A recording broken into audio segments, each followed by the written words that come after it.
Hey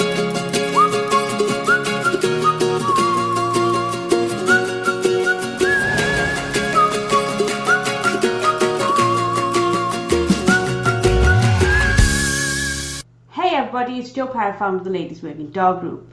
Are you feeling stuck with your gun dog training?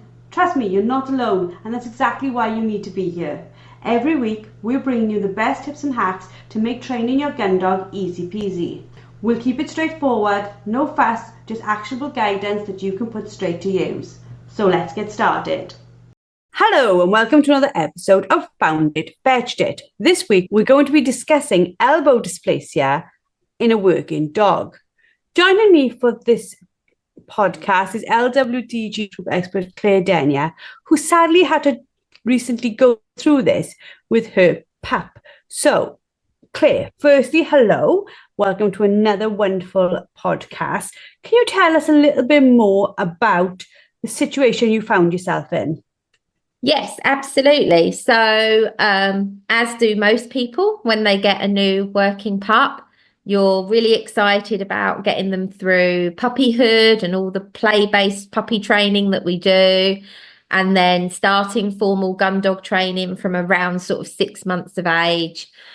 And we were the same with our most recent pup. And then when she hit 6 months of age, she started suffering with intermittent lameness. And this went on, and we sort of spoke to the vets and took the vet's advice and gave her crate rest. And it was discussed that it could be growing pains, and it could be this, and it could be that. And then over sort of a few weeks, regardless of following the guidance that we were given, this intermittent lameness would keep coming back. And we started to notice a difference in her gait and her foot placement and the way that she was moving. So we decided to delve a little bit deeper, and we went to see the vet, and it was pretty obvious something was going wrong. And so we admitted her in to have x-rays so that we could get an idea of what was happening. The x-rays were pretty inconclusive, and it was explained to us that elbow dysplasia was what they believed it was, but that elbow dysplasia didn't really show on x-rays. And the only way to determine that was actually with CT scans.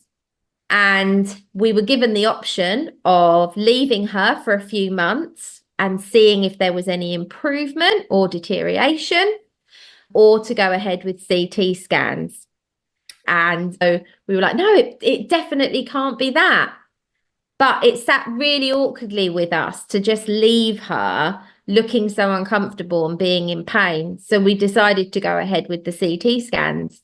And lo and behold, there it was, diagnosed elbow dysplasia. So it was confirmed via the CT scan. But before, when you'd just taken the pup to the vets, had they even thought that it could be that? Yeah, the vets were saying that because of the way her gait was changing, there was a possibility that it was elbow dysplasia. However, they did say it could also be growing pains. It could be this, it could be that. And, you know, they said the problem is with elbow dysplasia, it doesn't show on x-rays. So you could, you know, we could have not known. And let's just say she hadn't developed this odd gait, or she wasn't intermittently lame. We could have had elbow x-rays done to look at potentially breeding her down the line, and what was there would not show. So that, you know, it's a real minefield for people. You know, you can do all these things and do all the research, and still these things can come and bite you.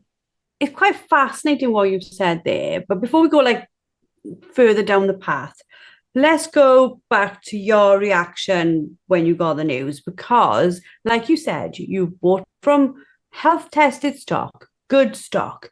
You are not expecting this to appear on your horizon whatsoever, are you? Absolutely not. It was absolutely ground shaking shock. Tears, frustration, sadness, worry about her future. And ultimately knowing that surgery was going to have to be done. So then it was just deciding, do we do it now? Do we do it later? Do we wait for things to get worse? We were lucky to get such great advice, and we were told that the younger you do it, the better the prognosis for the future. And so began the journey, really, of kind of learning, understanding, and working out how to give this beautiful working line pup the quality life that she deserves with this underlying condition. So originally, when they told you like you could do the surgery, is surgery like the only treatment option? Are other things available to people, or is this one of those things where you really need to fix this in a way that it doesn't come back? They basically told us that because of so elbow dysplasia is like an umbrella sort of term for a few different conditions, but specifically with what was happening with our pup, she had an abnormal bone growth. And that abnormal bone growth was basically, they described it to us like when she was walking, it would feel like having a stone in your shoe. And so they said, that is very painful. That's why she doesn't want to put weight in that leg. That's why the other leg is doing this. And so basically, they said we could do this operation. We could remove that abnormal bone growth, and that would ease off that pain. However, because of the nature of the issue, she will have arthritis. But of course, loads of people as well as loads of animals have arthritis, and it can be managed. And so there was a much greater opportunity for her to be in a lot less pain if we went ahead with the operation as quickly as possible to give her the best fighting chance of growing into a strong dog.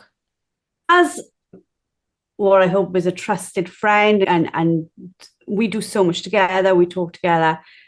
You showed me the videos and I could almost tell you were embarrassed to show even me the videos. There was this part where I felt you were so traumatized by her capability to move with her, won't you? Yeah, it was horrific. I felt awful. And yeah, I knew there was this problem and I knew the problem needed to be dealt with. But I felt absolutely gutted, and I was really, it was almost frightening to show people the videos. One, because you were showing the reality of what it was, and two, because of judgment. How did this happen? Why has this happened? And the bottom line is she had an abnormal bone growth. There was nothing anyone could have done differently. There was no way of knowing that was going to happen to her. It just was what it was. But we were like, okay, so let's deal with this and let's give her the most pain-free life we can. And honestly, when we got that diagnosis, I felt like my world had completely fallen apart, because I was like, will she ever be able to be a normal dog? Will she ever be able to be a working dog? And actually, there's still some question marks over some stuff. But as we chat through this, what's happened has been so far quite remarkable, really. So before we get to like where we are present day, because I think like so far there's been a happy ending to date. Tell us a little bit about like the surgery and like and what she had to go through to get to where she is now. Yeah. So she was kept in North Downs. Well, first of all, bless her heart, she was a pup and she's only just literally had her first birthday, like literally last week. And she obviously had to go through the X-ray and then the CT scans. And then there was another general anaesthetic for the operation. And she had to be kept in for 3 days. They keep them in for a day before to prep them and make sure they're good. And then the surgery, and then they come home. And that was really scary for me to think, oh, my pup's going to be kept in. Like, that's horrific. Not a good thought. Didn't really like that. But I was like, she will be in the best place. It's so that they can ensure she's ready, and that they can give her the care that she requires. So she was in there for 3 days, had the operation. And then the reality hits of the long process of rehabilitation. So the first 2 weeks, complete crate rest. And when we talk to people about the benefits of crate training their dogs, this for me really highlights it, because if I'd never crate trained that puppy, how on earth could I have had her on crate rest for 2 weeks with literally just a handful of on-lead toilet breaks for 2 whole weeks? Like, she wasn't allowed to have free time in the house. She wasn't allowed to have free time in the garden. She had to be pretty much isolated from our other dogs. It was literally out of the crate on a lead, walked to the garden, we walked back in the crate for 2 solid weeks. And then became the start of sort of 5 minutes on lead exercise per day, and then starting physio and now hydro. But what I have learned about dogs and their resilience through this is actually it will never be something that I'm glad has happened, because how could you ever be glad that something like this has happened? But what it has taught me about dogs' behavior and pain and dogs' resilience to overcome stuff, like, has been phenomenal. But also the amount of people that have reached out for me since I started sharing her journey, because I was really nervous, but I've always prided myself on being honest on social media about how I raise my dogs' lives, their training, their working, me as a trainer. So it's a really big decision to put that on social media, but actually the amount of people that have reached out and said, thank you for sharing this because I'm going through it and you are giving me hope, has been phenomenal. I can't believe it. And we're now literally this week, 12 weeks post surgery. And this is now the beginning of the beginning because the last 12 weeks has been such a process of rehabilitation, carefully building up her physio, starting hydrotherapy, all of that. And literally now she's starting to be able to be a dog again, literally. In our 21-day canine challenge, there's a video coming up, and Jeannie's in it for a little bit in one of the ones that are still to come. And yeah, the difference in her gait is unreal, isn't it? But do you think that it's impacted her ability to train and be like where you would expect it to be at 1? Oh, 100%. Yes. So basically, I've got this puppy. Well, she now just turned 1 year old, but she's still a puppy because her training came to a grinding halt at 7 months. 7 months, her training just came to a grinding halt. She's got to be a dog where it's like for 1 year old, she's done such a small amount of training. But yes, that's in terms of technical gun dog work. Like, she's not allowed to retrieve properly yet. We're not retrieving at the moment, building up a little bit of off-lead time. She's now allowed to have a little mooch, a little run. And we've started using the amazing little micro dummies from Field and Fireside. We're using them for her to hunt for them so that she's got something to activate her brain. And they weigh such a small amount that it's safe for her to pick it up. It's, not going to put any pressure on her. But she's really not done very much training. However, what she has done, the stuff I've had to teach her for her physiotherapy, so sideward stepping over cavaletti poles, balancing on wobble mats, like standing on wobble mats and dropping 1 foot off to the right and back on, and 1 foot off to the left and back on. Now, my Rose cannot do it. She's rubbish. John and I have had to think outside of the box so much to help improve her stance, her gait, her core stability, that actually we've had to train things we've never trained before. And I'm like, this is ridiculous. So she's done some really cool stuff, but for not a very cool reason. But it really shows you how clever they are and what they can learn. When I was watching the really small clip that you sent me, because Rose is in the next clip and she's the first, I almost saw, and I've got to be honest, like a baby Rose. She was so focused on you.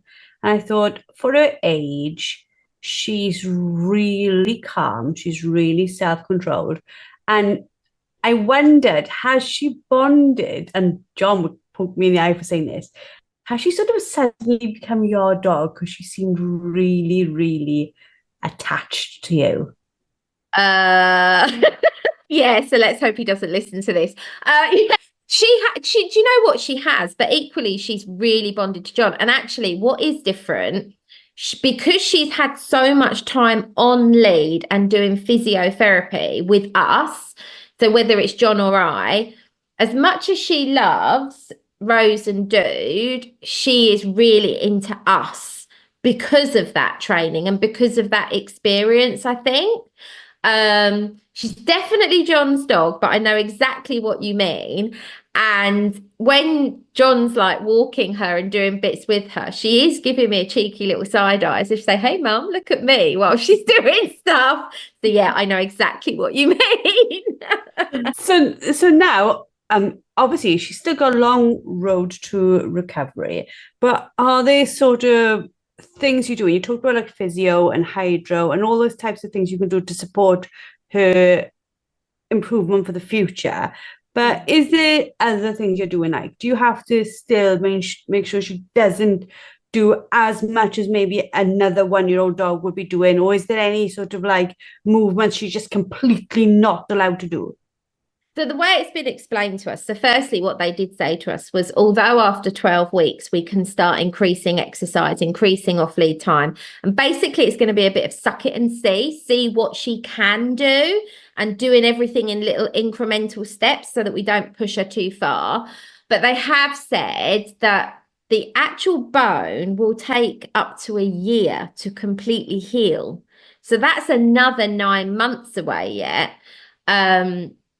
But that doesn't stop her doing stuff. We've just got to take precautions.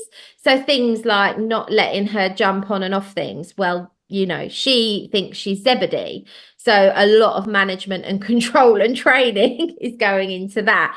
We've trained her to use a ramp for the car and things like that. We've also trained her to put her paws over our shoulder so that we can lift her onto our shoulder. So she understands that if the ramp isn't there, if we put a hand on the shoulder, she puts her front paws over our shoulder to be carried.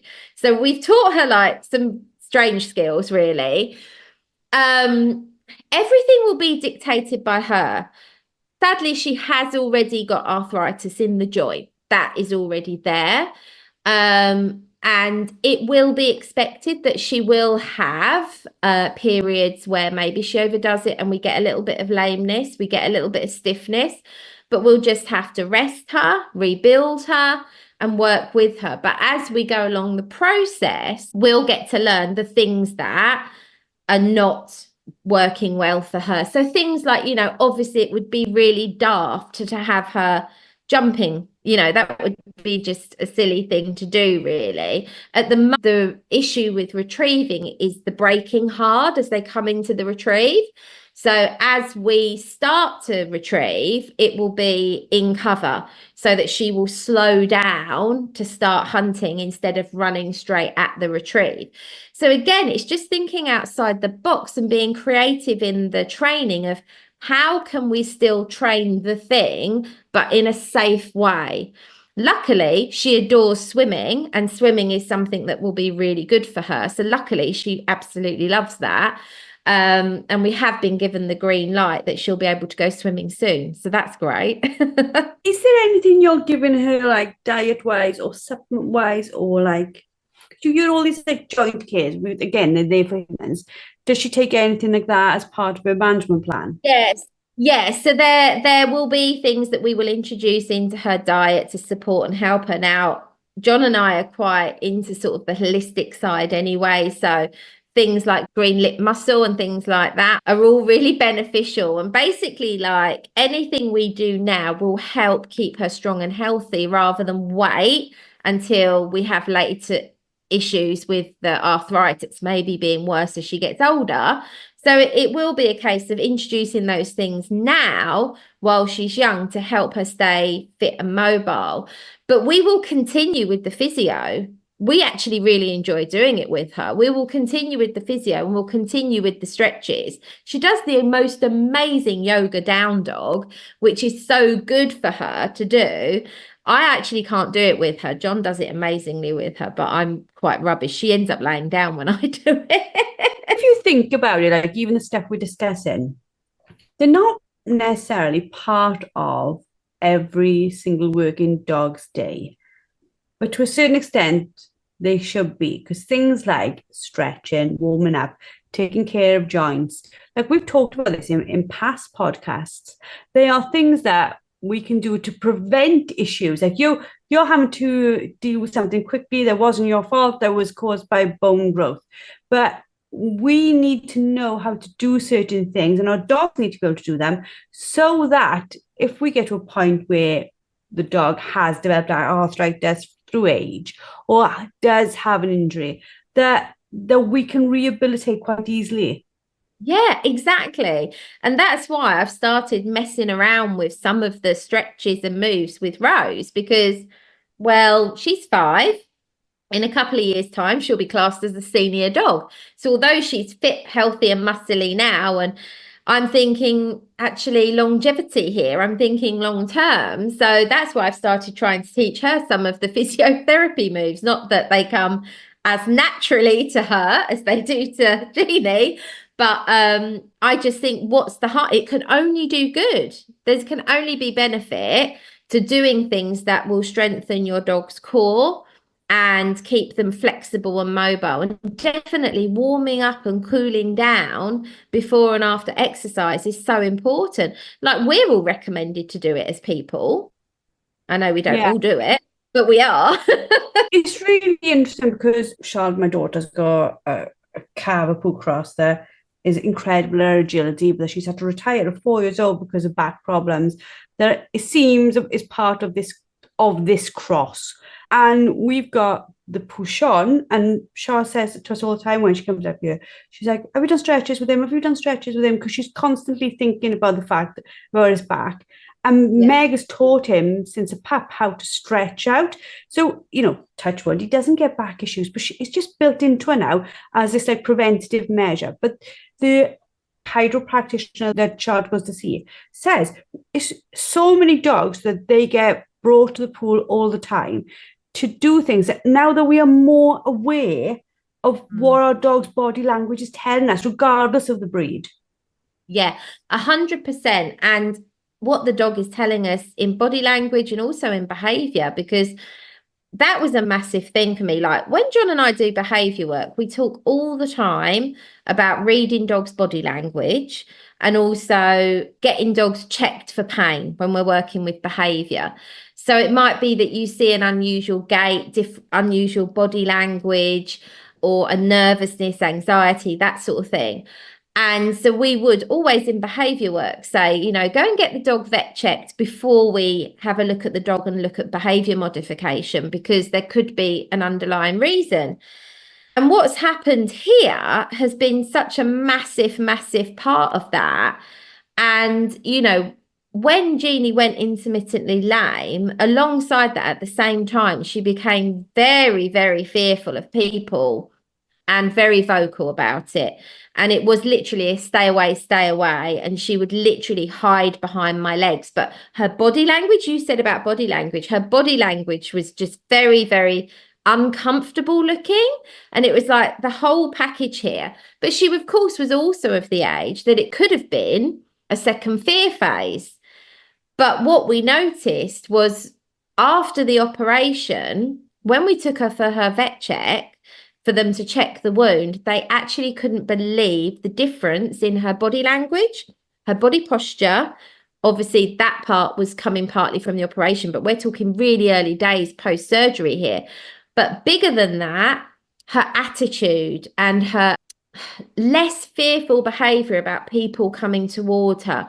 So it just went to show that the pain that she was in from her leg made her fearful of people touching her, basically, was what it came down to.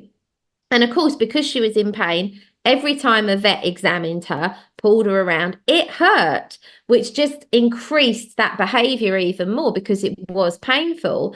But she was using body language to tell us that it was painful, as well as the vocalization. When I watched the video of her the other day, I was like, you would never know that was the same dog, because there's nothing in her gait now of what I saw that would make me think she ever had a problem. Absolutely. So she stands now completely straight with the front legs. The only time I see any slight on the foot is when she's tired, physically tired. And I think it's a bit lazy, but I think because of all the strengthening exercises we do, she's got much more adapt at keeping her feet straight. And I took a picture of her the other day and I sent it to the physio and the hydrotherapist and the chiro vet. And I was like, look at this, look how straight her legs are. It was like a different dog. And I'm just so glad that we didn't leave it for 6 months and see how she went. I'm so glad we said, no, the dog's in pain. It's affecting behavior. It's affecting posture. It's affecting her entire living because she was physically in pain. I'm just so glad that we did it when we did. What would you say to sort of any handler who's going through a newly diagnosed hip dysplasia, elbow dysplasia, where they've been given this news and they're going obviously through the shock that you went through it? What would your advice be to them? My advice would be really be open-minded about the entire picture. Don't just write the dog off. Like I look at Jeannie now, and maybe some other people, if they had had her, might have written her off and given up on her and gone, she's got elbow dysplasia, she's like this, she's never going to make it. And that would have been the end of, their relationship with her. Whereas we've kind of gone, we're going to do the best for you, whatever. I almost feel like she was supposed to be our dog in a weird way because we have learnt so much from her. And so my biggest piece of advice is don't write the dog off. Listen to the advice. The first 12 weeks after surgery are hard. The first 2 weeks are the hardest, but the first 12 weeks are tough. But actually, embrace the journey and the learning with the dog. Embrace the journey of the dog learning the skill sets to do the physio, finding a different way to train the dog as well. Like we had to teach her to walk on the right so she was balanced on both sides. We couldn't just walk her on the left anymore. She had to do an equal amount of left and right so she was bending and flexing. And like a lot of people wouldn't even bother doing that. And it's like, oh, okay, so now we're going to teach you this. And now we're going to teach you this. And so it's embrace it and actually be led by the dog, read the dog, understand the dog and be led by the dog. And actually, I'm looking forward to watching her future. I think she's going to surprise people. I think she's going to be a dog that will do far more than anybody has thought that maybe she will. I think she's going to be a special little dog. Yeah, because like even there you said like about teaching to walk on the other side. We've moved to somewhere with a really busy road to get to the countryside, and it's only a really short amount of it, but you need it to get to the access point. And I don't like the dogs being on the left-hand side of me because they're near the pavement, and almost like a mum, I want to be that side and put them into the hedge or the wall or wherever, so that there's me between them. And Ella will quite happily go either side because she's always been around roads. But for Rex, he's like, what are you doing with me? And he's fighting me to get back the other side. And I'm like, why don't we teach this? Because a left and right walk is really helpful in certain places. And, it's those little things there when we follow pattern of behavior for what we'd expect to train our dogs. Yeah. We might be missing things that are like, well, actually, I need this little bit, or I need this little bit, or, you might not need to get your dog over an elbow dysplasia operation, but they might have just been neutered and need to be calm and be quiet around a crate. Or they could have had a cat out beaten and need to be calm around a crate. And it's almost like we can almost train in advance for things we hope will never happen. 100%. Yeah, I couldn't agree more. That's exactly it. And I think also like a lot of the exercises we've taught her and mental stimulation stuff we've done with her to keep her kind of mentally, what's the word I'm looking for here? Not mentally stable. That's not what I mean.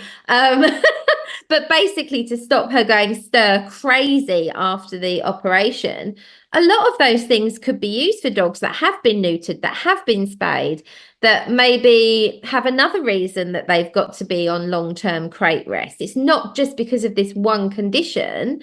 And tap into and be like, well, we can do this now. She can do this because this is going to tire her out mentally, fulfill her mentally, and then she'll be more content in the crate. So you're absolutely right. It goes far, far deeper, the benefits of teaching your dog. It's not all about going out on long walks and doing long training sessions. There's so much more that we can do that mentally stimulates them. So what has been your biggest learning experience through the whole journey, having to deal with that? Obviously, you've got other dogs in the house. You've got your own health challenges when it comes to like pain and things yourselves. What has been your biggest takeaway from all this? Trust your gut instinct and read your dog. When your dog is showing you signs, whether it be physically or through their behavior. You read the dog, and also be really open-minded to suggestions. Try not to let people's judgment cloud your vision either. There were so many times where people have strong opinions and you just have to go, no, my gut says this is what's right for this dog and that's what I'm going to do. And we were right. And I think it's just because we went with what we felt the dog needed. Yeah, because there's a section of society who, and I'm not judging them at all, because I know for a fact my father would have fitted into it, which would have been probably to say to the vet, this dog's not going to be able to do what it needs to do. What do you think? And the vet would have said, well, quality of life, he would have had the conversation, and it could have ended up with the dog being put to sleep. And just through trying to think ahead of what's best for the dog, it always comes from a sort of care and welfare point. But I suppose with you, like you say, the dog found the right person. Because of everything you go through, there was probably a fighting spirit in you that said, well, actually, perhaps she can get through this and like you said, come out of it and become something else. So, yeah, I think she definitely did find the right home, because other homes might have chosen to put her to sleep and not out of any malice other than just thinking, she's not going to be able to keep up. We're not going to be able to give her the welfare she needs or give her the time she's going to need. Like, you're in a situation where you're all day working with a dog, so you can be there to do all that rehabilitation. For other people, that might not have been an option. So I think she definitely did end up in the right place. Yeah, I do believe now that is the case, but I also feel she has helped so many other people now. Like, honestly, that has been a little bit overwhelming, the amount of people that have sort of messaged me and thanked me. And, even one lady messaged me that follows Rose's page, which is where I've documented Jeannie's journey. And one lady messaged me, she was taking her dog in the next day to the same surgery. And she was like, I'm just going to be following your journey and hoping it will keep me inspired and stop me feeling so depressed about what was happening. But yeah, like the fact that her journey through this with me and John has been able to help other people, I think is really important. And it's removed some of the stigma. Like, why should we not be honest and talk about these things? Because they're out there, and it's not a blame game. But her quality of life is outstanding, like outstanding. She's having the best life now. And yes, it's different. It is different to what we originally planned. But I do think, given time, she will be able to do all of the things, maybe just in smaller doses, maybe just less often. But she'll be able to do it. I have no doubt. She's a strong little fighter. I'll give her that. So do you see... to go with your Life of Rose series available on Amazon, the books, is there now going to be a Life of Jeannie? I feel like there should be a Jeannie's Journey book. Yeah, I do. And like you said, it's dealing with, a difficult and complex conversation from the point of an owner. And a few months ago now. Remember there was a podcast with a lady, her dog, I can't remember the name of the illness Oh, even. yes, I do remember.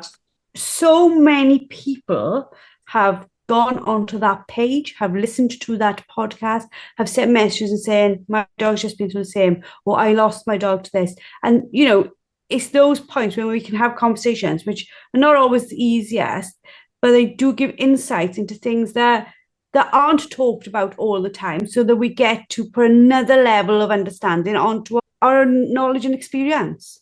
100%. Yeah, exactly that. And I remember that podcast, and it was really quite emotional to listen to, even though I've never been through it, but so educational. And I think that's the point. We have to be brave enough and honest enough to talk about these uncomfortable conversations to help other people. Otherwise, these things just stay as like unspoken. They stay unspoken, and that doesn't help anybody. We're always talking about communication and the importance of it. Well, this is just another level of it, isn't it, really?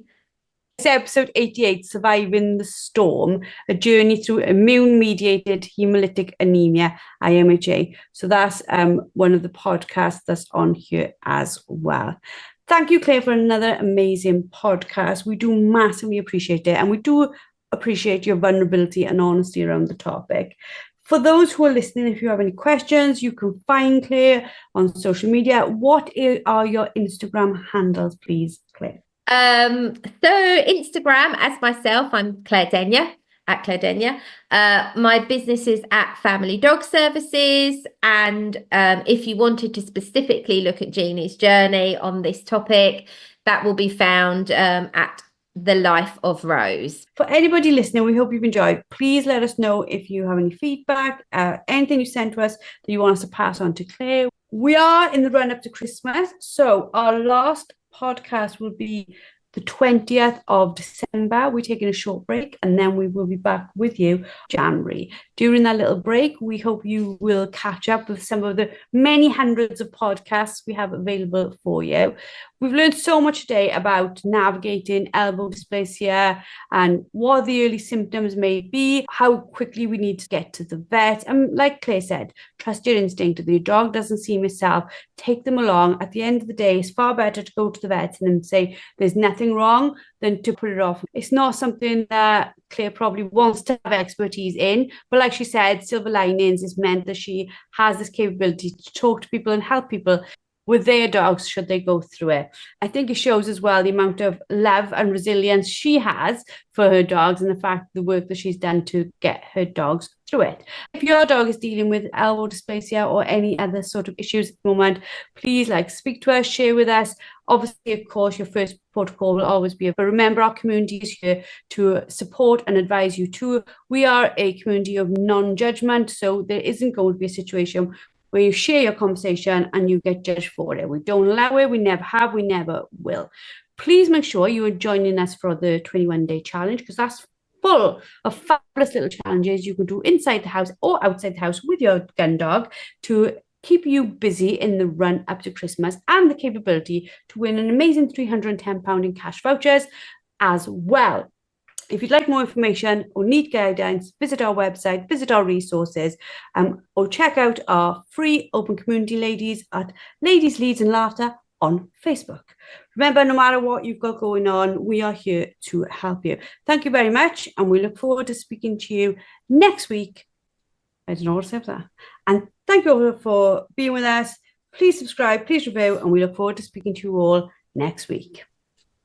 That's it for today's episode. A massive thank you for tuning in. Don't forget to head over to the LWDG and sign up for our membership. Get access to expert-led training, a wonderfully supportive community, and the resources you need to become a confident and skilled gun dog trainer. Let's take this journey together, because no woman should have to train her gun dog alone. We'll see you all next week.